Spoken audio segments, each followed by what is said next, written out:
Assalamualaikum warahmatullahi wabarakatuh. Salam sejahtera bagi kita semua. Om Swastiastu, Namo Buddhaya, salam kebajikan. Perkenalkan, nama saya Maria Floriana Pink. Saya dosen Diploma 3 Keperawatan dari Stikes Dirgahayu Samarinda. Pada kesempatan ini, saya akan menjelaskan salah satu mata kuliah yang saya ampu, yaitu mata kuliah Keperawatan Maternitas. Video ini saya buat sebagai bukti pendukung dari pernyataan diri dosen dalam unjuk kerja Tridharma Perguruan Tinggi atau PDD UKTPT dalam hal ini dalam bidang pengajaran. Dalam video ini saya akan menjelaskan proses delivery, proses interaction, dan proses assessment yang saya terapkan dalam melaksanakan kegiatan proses belajar mengajar. Pertama, saya akan menjelaskan mengenai delivery atau apa saja sih hal-hal yang mau disampaikan dari mata kuliah Keperawatan Maternitas ini. Kita mulai dengan deskripsi. Mata kuliah Keperawatan Maternitas merupakan mata kuliah yang membahas tentang konsep dasar keperawatan maternitas.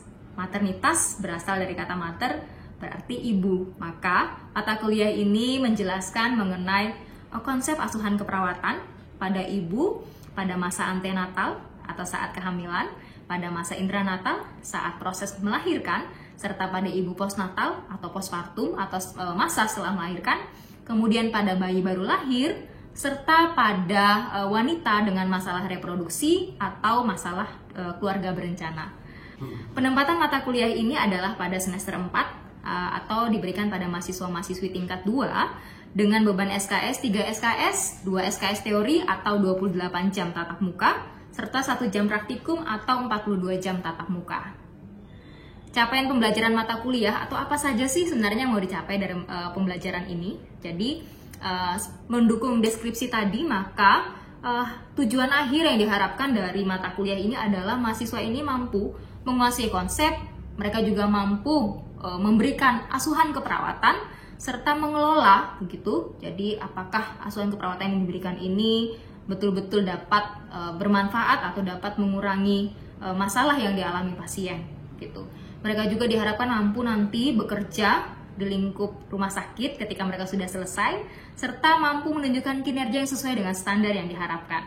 Untuk mencapai CPMK di atas, kami menggunakan literatur-literatur terbaru dengan tahun terbit maksimal 10 tahun terakhir.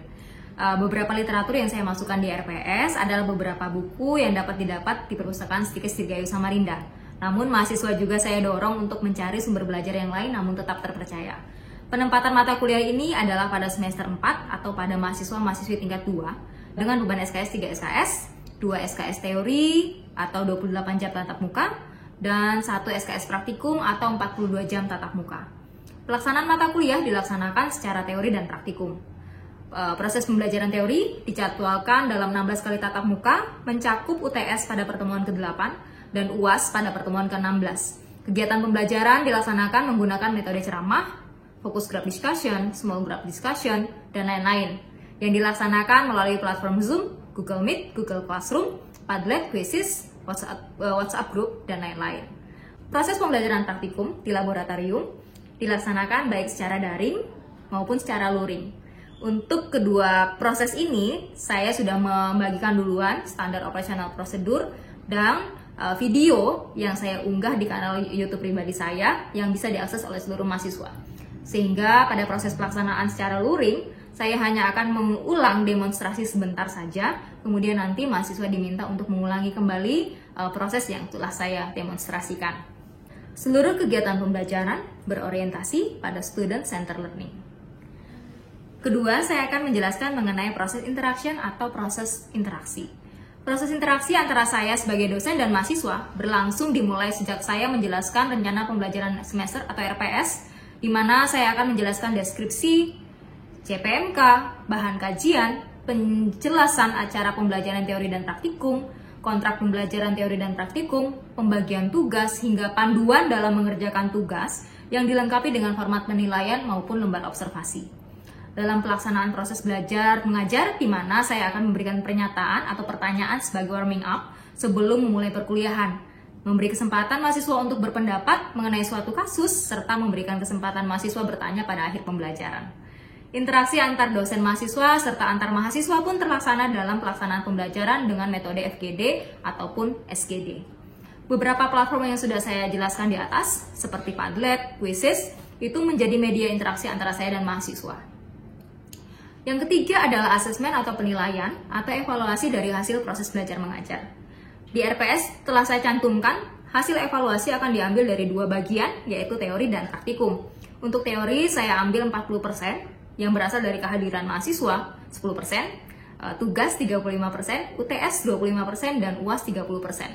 Untuk praktikum diambil 60%, berasal dari praktikum mandiri sebanyak 40%, dan pelaksanaan Objective Structure Clinical Examination atau OSCE sebanyak 60%. Berikut saya tampilkan format-format penilaian untuk kegiatan presentasi kelompok ataupun format penilaian mandiri, serta lembar observasi dalam pelaksanaan OSCE ataupun praktikum mandiri. Demikian proses delivery, interaction, dan asesmen yang saya lakukan dalam memberikan mata kuliah keperawatan maternitas. Selanjutnya, saya akan menampilkan salah satu proses pembelajaran mata kuliah keperawatan maternitas yang saya lakukan di dalam laboratorium atau secara luring bersama mahasiswa. Selamat menyaksikan. Baik, selamat siang adik-adik. Siang. Oke, apa kabarnya hari ini? Baik. Sesuai jadwal di RPS ya, hari ini kontrak perkuliahan kita adalah praktikum untuk memandikan bayi baru lahir. Sebelum kita mulai adik-adik, saya mau kita mengevaluasi kemarin kembali ya. Kemarin kita kuliah tentang apa? Pemeriksaan fisik pada bayi. Pemeriksaan fisik pada bayi. Baik, pemeriksaan fisik pada bayi. Jika kita melakukan pemeriksaan fisik, ada berapa teknik sih yang kita lakukan? Siapa mau jawab? Palpasi, perkusi, auskultasi, dan inspeksi. Oke, kalau misalnya yang palpasi ngapain kita anjelin? Lupa. Apa kata Rina? Melihat. Palpasi loh. Meraba. Contohnya meraba apa? Meraba, misalnya meraba dada, kepala, meraba ya. Kemudian palpasi perkusi. Kalau perkusi? Mengetuk. Ya, apa yang diketuk? Dada, abdomen ya. Pemeriksaan dengan mengetuk. Kemudian auskultasi menggunakan apa? Stetoskop. Yang bisa dilakukan atau yang bisa diperiksa apa saja nih kalau pakai stetoskop? Abdomen dan Bising usus, mendengar bising usus, lalu pernafasan, suara nafas, lalu bunyi nafas, lalu jantung ya. Yang terakhir adalah inspeksi. Kalau inspeksi mengamati ya, jangan lupa ya teknik-teknik tersebut ya. Lalu prinsipnya kalau misalnya pada bayi baru lahir, apakah harus head to toe? Tidak ya. Kita melihat keadaan bayinya gitu ya. Jadi dilakukan pemeriksaan yang tidak mengganggu sampai yang kemudian mengganggu. Baik, kita kembali ke topik kita hari ini, yaitu praktikum memandikan bayi baru lahir. Nah, adik-adik di depan kita sudah disiapkan alat-alat ya untuk memandikan bayi, dan saya sudah kirim ya link YouTube yang bisa digunakan sebagai referensi untuk praktikum kita hari ini. Akan tetapi saya akan tetap mengulangi praktikum, saya akan demonstrasikan. Setelah demonstrasi nanti saya akan beri kesempatan adik-adik untuk mendemonstrasikan kembali. Gitu ya. Oke, kita masuk ke persiapan alat. Apa aja sih alat-alat yang kita siapkan untuk memandikan bayi? Oke, yang pertama tentunya baskom ya, baskom mandi yang berisi air hangat ya. Untuk air hangat yang kita siapkan, yang nggak usah terlalu penuh ya kalau mandikan bayi, cukup setengah atau 3/4 baskom. Lalu untuk mengecek kehangatan, adik-adik bisa menggunakan siku ya seperti ini atau menggunakan punggung tangan, gitu ya. Kemudian yang berikutnya kita siapkan adalah peralatan mandi ya, handuk. Kemudian ada lampin, ada waslap. Kalau misalnya ada waslapnya 2 boleh. Kalau misalnya waslapnya cuma 1 ya, berarti cuma pakai 1 ya. Kemudian baju ganti ya. Lalu di sini ada 2 ya, ada popok dalam bentuk kain dan pampers. Ya, untuk saat ini banyak ibu-ibu sudah lebih praktis ya menggunakan pampers. Tapi untuk bayi baru lahir biasanya juga ada yang langsung menggunakan popok ini ya, seperti ini. Kemudian yang berikutnya kita persiapkan peralatan mandi. Ini nggak iklan ya, kita tidak di endorse ya. Yang kebetulan ada yang ini mereknya. Nah, untuk peralatan mandi sendiri ya disesuaikan dengan persediaan orang tua ya. Kita tidak bisa memaksa harus lengkap ini. Kebetulan yang kita miliki ini ada yang sampo sekaligus sabun mandi. Kemudian kalau misalnya dia punya minyak telon, berarti kita pakai minyak telon ya. Kemudian ada lotion, ada minyak rambut, tapi nanti disesuaikan saja. Yang paling penting adalah sabun mandi. Ini paling penting ya, dan minyak telon ya. Oke, kemudian yang berikutnya kita siapkan adalah kapas bulat ya. Kapas bulat ini nanti kita gunakan untuk membersihkan kalau misalnya pas bayinya ada BAB begitu, kemudian membersihkan bagian mata, bagian telinga seperti itu. Kemudian kasa steril ini untuk membersihkan tali pusat ya. Lalu handscoon ya, kita siapkan handscoon. Kemudian ada sport ya, baskom. Nanti baskom ini kita siapkan untuk waslap yang untuk sabun mandi. Baik, selanjutnya kita masuk ke langkah-langkah atau prosedur tindakan. Nah, adik-adik ada yang harus diperhatikan ketika kita melakukan pemeriksaan fisik pada bayi ataupun memandikan. Yang pertama, pastikan bahwa kalian itu menggunakan atau alat yang dipakai itu lebar, datar, ya. Lalu tidak keras, tidak dingin. Begitu juga dengan kondisi lingkungan. Jangan mandikan di bawah AC atau di depan kipas angin, ya, karena si bayi kan masih fungsi tubuhnya itu belum bisa mengatur regulasi ininya ya, suhu tubuh begitu. Jadi pastikan lingkungannya aman, nyaman dan tidak membahayakan bagi bayi. Jangan pernah meninggalkan bayi di atas tempat ini ya, memandikan kalau misalnya kalian belum siap. Jadi pastikan alat-alat sudah siap, baru ambil bayinya gitu. Baik, sekarang sebelum melakukan tindakan seperti biasa, ngapain dulu? Cuci tangan ya, lakukan hand hygiene 6 langkah ya. Cuci tangan, kemudian kita pakai handscoon. Oke, pakai handscoon ya adik-adik. Kemudian selanjutnya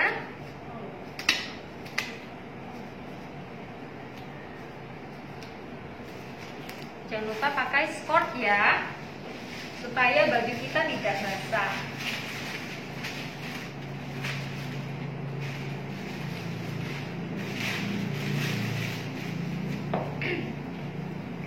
Oke, ini kondisinya bayinya belum saya ambil ya, karena belum saya siapkan. Oke, sudah.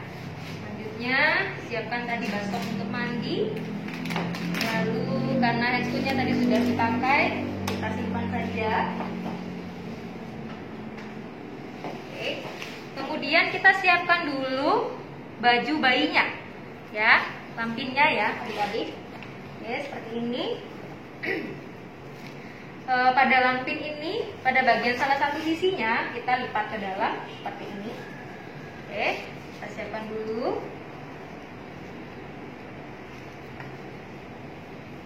Kemudian kita susun baju.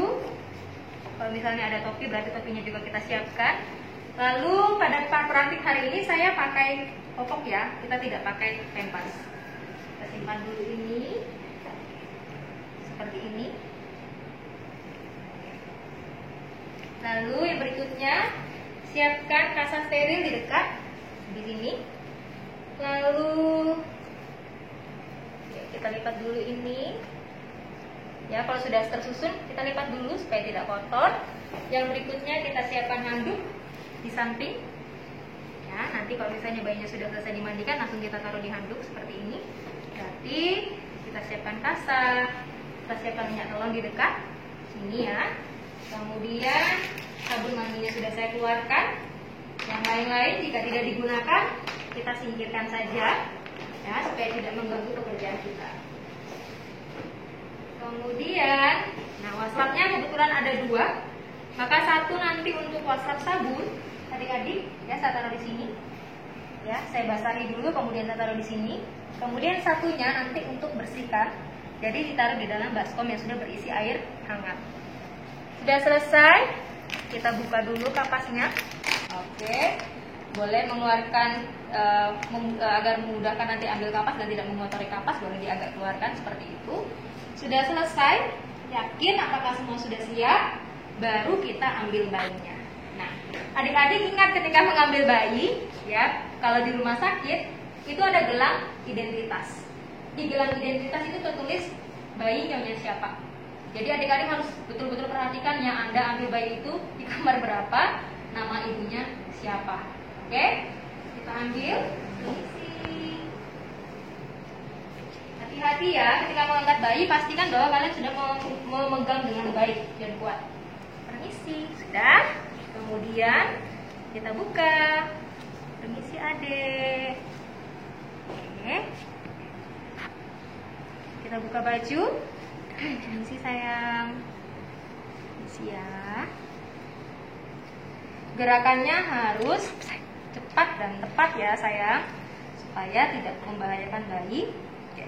Nah, ketika membuka baju, kita harus memperhatikan apakah bayinya ada BAB atau tidak. Apa sih nama BAB pertama bayi?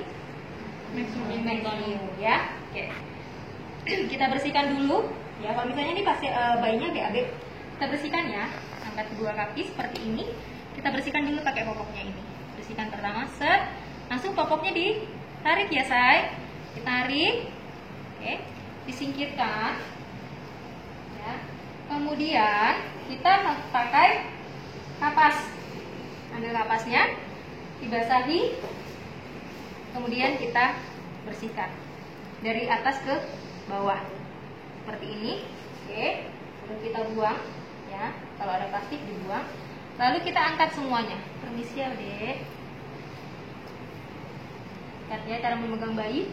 Kalau membalikan seperti ini ya, tangan kita ditaruh di bahu seperti ini. Sudah. Singkirkan. Terlihat ya. Boleh dekat-dekat kalau misalnya tidak terlalu jelas. Oke. Yang berikutnya adalah kita bersihkan dulu daerah wajah. Ya, untuk daerah mata dan daerah telinga kita menggunakan kapas bulat yang sudah dibasahi. Lagi kita basahi. Kemudian kita bersihkan daerah mata dari daerah kantus bagian dalam ke luar. Permisi. Permisi. Oke. Lalu disingkirkan. Kemudian ambil lagi. Ya, jadi disesuaikan ya. Penggunaan kapas disesuaikan. Kalau misalnya kotorannya banyak, ya jangan pelit gitu ya, disesuaikan. Kemudian bersihkan daerah telinga. Permisi ya, Dek. Pindah lagi ke sebelah. Kalau misalnya satu kali usap kok sudah kotor, berarti ganti ya. Ingat, jangan pelit ya. Sudah selesai. Sekarang saya akan membasahi daerah wajah. Bersihkan dulu daerah wajah. Oke, ambil wasap, diperas setengah basah adik-adik. Kemudian saya basahi. Untuk daerah wajah tidak usah pakai sabun ya. Basahi hidung. Geraknya harus cepat namun jangan kasar ya sayang. Sudah selesai. Kemudian kita langsung bersihkan daerah kepala sampai seluruh badan. Bedanya dengan memandikan yang dewasa. Kalau dewasa kan harus dibasahi dulu, diberi sabun, kemudian dibilas begitu ya. Lalu satu-satu bagian wajah, ekstremitas, dada, punggung itu untuk dewasa. Untuk bayi, kita langsung menggunakan sabun, lalu digosok itu dari kepala langsung ke seluruh tubuh. Oke? Nah, sekarang ini kan tadi wasapnya sudah dibasahi ya. Nah, saya kasih sabun. Saya kasih sabun. Set. Oke, udah ya. Dikasih sabun. Sekarang kita langsung sabuni bagian kepala.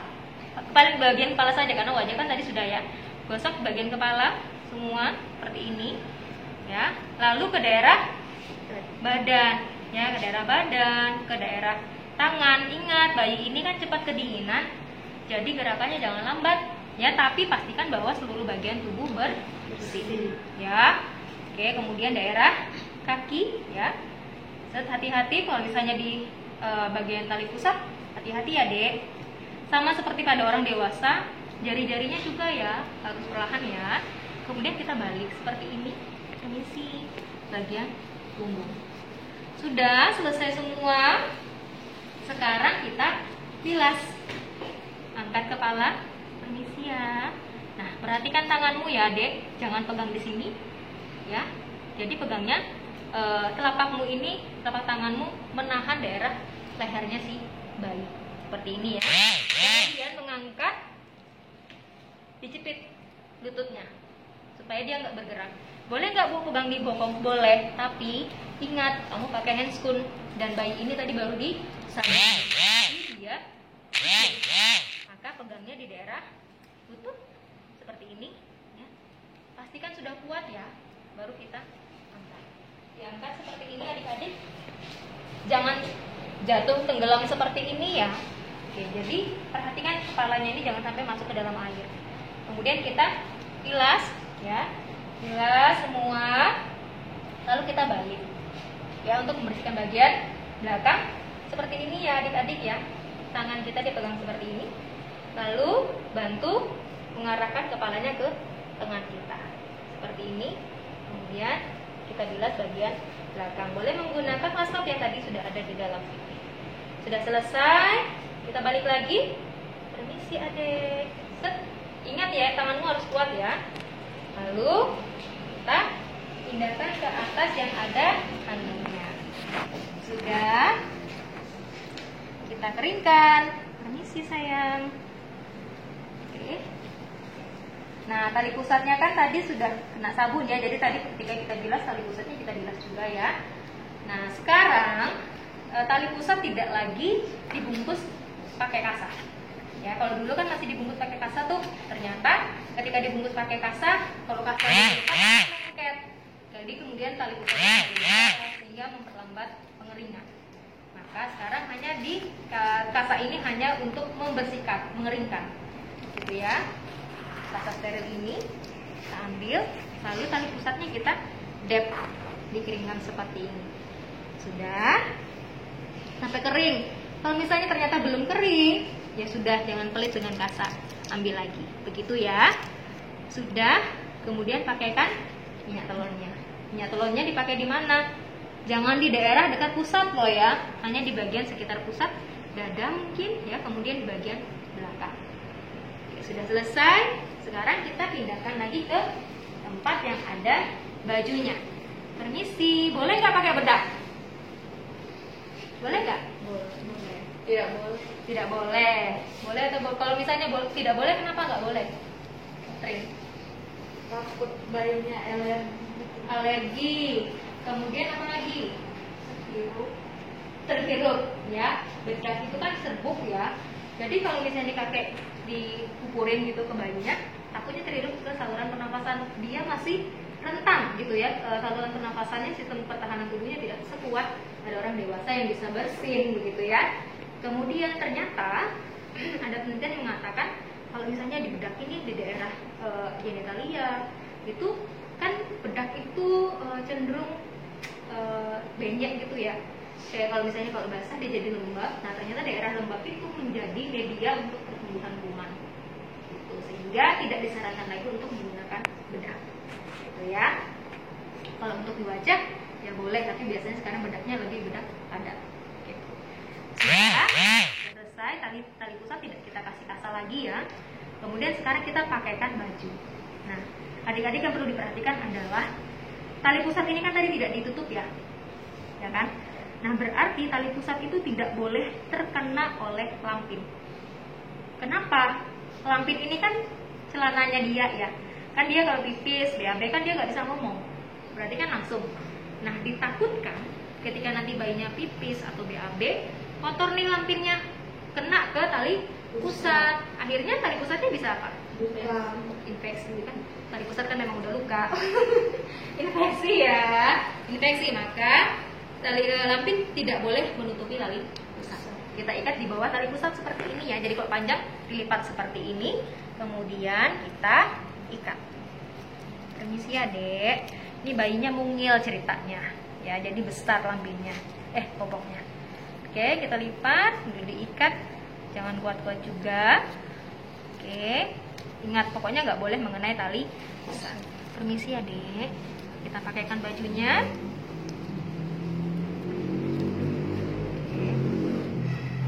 Kemarin waktu perawatan dasar sudah ada yang dinas di ini ruang bayi? Pernah. Tapi sudah memandikan bayi? Sudah pernah. Oke. Berarti udah berani megang bayi ya. Yang penting hati-hati ya kalau memegang. Kalau misalnya Anda merasa tidak yakin, boleh menolak karena ini anak orang ya. Jadi harus hati-hati. Oke. Nah, kita pakaikan baju, kemudian kita pakaikan lampin. Nah, untuk penggunaan lampin ya. Penggunaan lampin tadi untuk melipat lampin ini, perhatikan tempat gelang identitas si bayi. Lengan yang ada gelang identitas harus terlihat dari luar, maka dia harus di luar. Maka yang dimasukkan pertama adalah tidak menggunakan identitas, gitu ya. Oke, kita lipat dulu yang bagian pendeknya dulu. Permisi ya dek. Oke, nah misalnya nih si tangan ini, yang tangan kanannya yang ada identitas, berarti tangan kanannya kita angkat ya, seperti ini. Permisi, supaya apa? Untuk kalian ya, kalau misalnya kalian memang sudah jadi perawat nanti, kan kalian pasti akan sudah lebih hafal ya.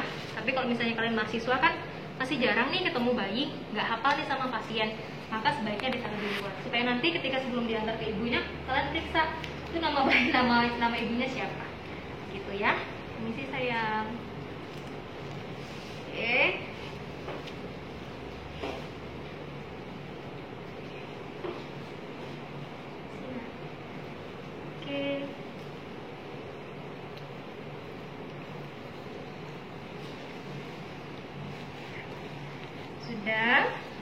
Sudah selesai.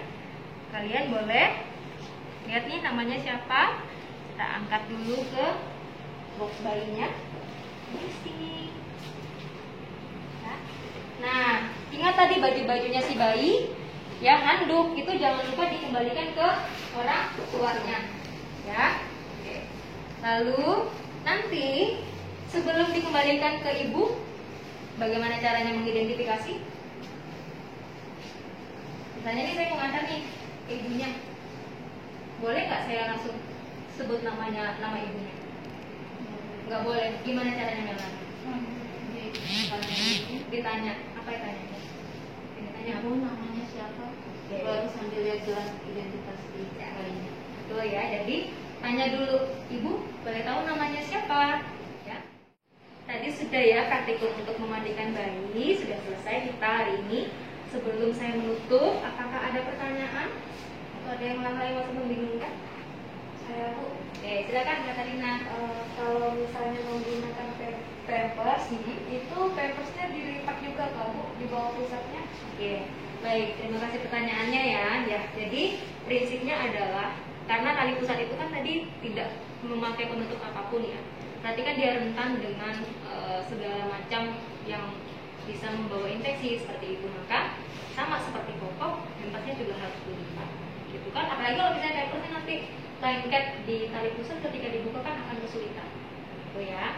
Dan lagi, Saya ya, ini kan memandikan bayi, misalnya bayinya nangisnya nangis banget gitu, boleh dilanjutkan atau gimana? Oke, gimana menurut yang lain? Kira-kira kita lanjut nggak? Atau karena nangis nih, padahal lagi di sabun, udah stop karena takut? Tetap lanjut.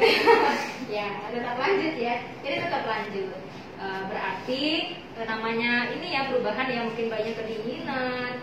Akan tetapi itu menjadi salah satu indikator bahwa gerakan kita harus jadi cepat agar cepat selesai. Mungkin bayinya nggak nyaman nih, kedinginan atau gimana. Jadi tetap kita lanjutkan. Gitu ya. Ada lagi? Jelin? Jelas? Pas? Baik. Baik, sudah selesai ya adik-adik. Karena saya sudah mendemonstrasikan, kalian juga sudah lihat di YouTube ya video yang sudah saya share kemarin. Berarti setelah ini adik-adik disilakan untuk mendemonstrasikan, saya yang akan menjadi observer. Bisa? Bisa. Oke. Siapa yang mau maju pertama? Oke? Iya. Oke, siap. Oke, kita lanjut ya. Dan terima kasih ya untuk hari ini.